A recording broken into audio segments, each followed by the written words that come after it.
This is a week for mental health startups because there have been so many fundings and announcements. And I love the first one here called Calm, which has been around, I think, a couple of years now. And it is in that category along with Headspace of like big unicorn companies kind of owning the wellness and mental health category. Natasha, do you want to talk a little bit about Calm? Yeah, so Katie Roof at Bloomberg broke the news that Calm is seeking funds at a 2.2 billion valuation, which is wild. It's raised about 143 million so far and last was valued at 1 billion. So this will be doubling that. Um and I feel like that is an insane growth story, especially because Headspace is not a small competitor. It's not like Calm has no competition out for it. Headspace, also recently raised 93 million in equity and debt. And it's trying to do something very similar. I mix them up in my head all the time. And so there's a lot of work to still be done. And a 2.2 billion valuation means that Calm is getting something really right, I assume. Yeah, and sensor tower data kind of shows us how big the space is getting. So according to that particular data source, in 2019, the mental health category did about 159 million in revenue on the App Store, up 52% from 2018. And of course, it's larger in 2020. We also have some data about the number of downloads. I think Calm's like 3.9 million downloads in a recent month. So it's still driving lots and lots of new people into the service. I think 2020 has been really hard on folks. So I'm not surprised to see this sort of app do well. I've been thinking about getting back into meditation lately because I don't know about y'all, but there's an election on that is slightly stressful in and around my head and life. So I'm struggling. I'm just stoked though to see these apps do well. And I think it goes to show also how big the App Store economy has become. This is no longer a place where games make some money and nothing else works. These are unicorn companies that could go public just on the back of App Store revenue. And Danny, they're giving a lot of money to Apple, but they've shown that these products have longevity and also a lot of in-market usability. Well, what I think is incredible, I mean, you mentioned the Calm numbers. So that was 3.9 million in just April, right? In Yeah, the April, there you media go. post-pandemic period, Headspace was number two with 1.5 million. That was Sensor Tower data. To me, what's amazing here, though, if you think about it, that was a million new app installs for Calm in just 1 month, right? Which I believe Calm is mostly focused on the United States market. So you're talking like a serious percentage of literally the people in the country downloading these apps, spending money on these apps. To me, that is a massive growth category, and I think we're only at the beginning, which is a good sign for I guess it's Koa, which is a startup we talked about this week. Natasha, you interviewed the company and talked to them.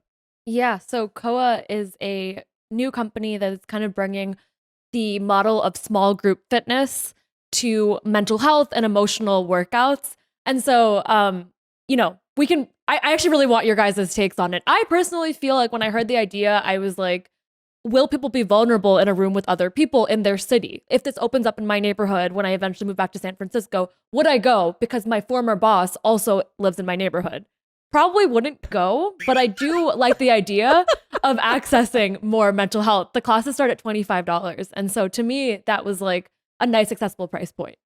I love the opening line to your story, which was, "When was the last time you worked out your soul?"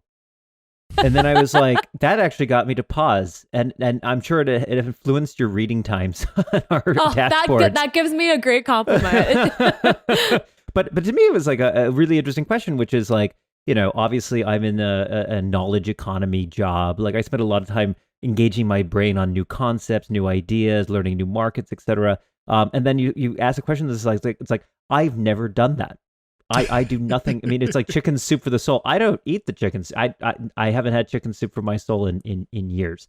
So I thought it was a really interesting question. They are pre-launch though, and I think it's important to recognize that they're putting together the service. They've raised capital, but the actual service itself, according to them, is not ready to go yet because they're going to have licensed therapists, and I think there's a little bit of logistics there. But Alex, you were going to talk a little bit about it.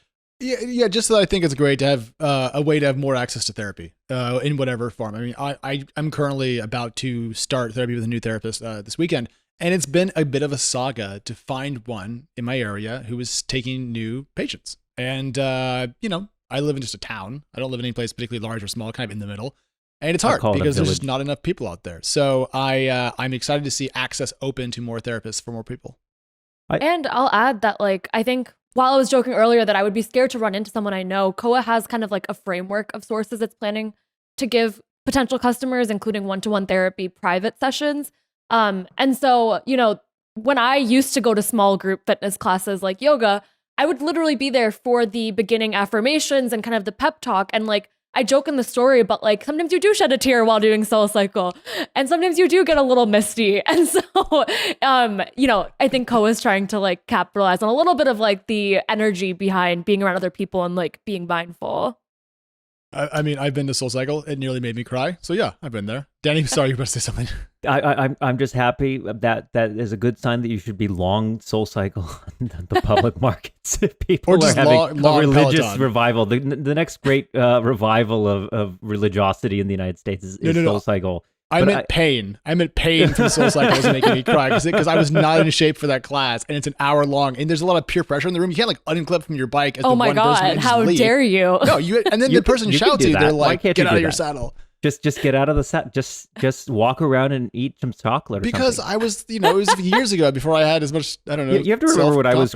growing up, I took gym class and we learned poker. Like that was what my gym class was. I took recreational, like individual gym, and what they taught us was like literally hearts and poker. We were sitting Where in the did you go gym to on the floor school? with like 52 card decks. Also, It was amazing. Did you go to high school in Vegas? Minneapolis, Yes. Minneapolis, Minnesota. Minnesota. Look, the winters the alone same make you thing. hardy. You don't need a gym class to make it do that. But I will point out one last thing here before we move on to Playbook. What I thought was interesting about Koa was the fact that they actually have these more dynamic topics for classes. So for two examples, how to live alone during a pandemic, which I thought was very interesting, and then how to deal with political anxiety.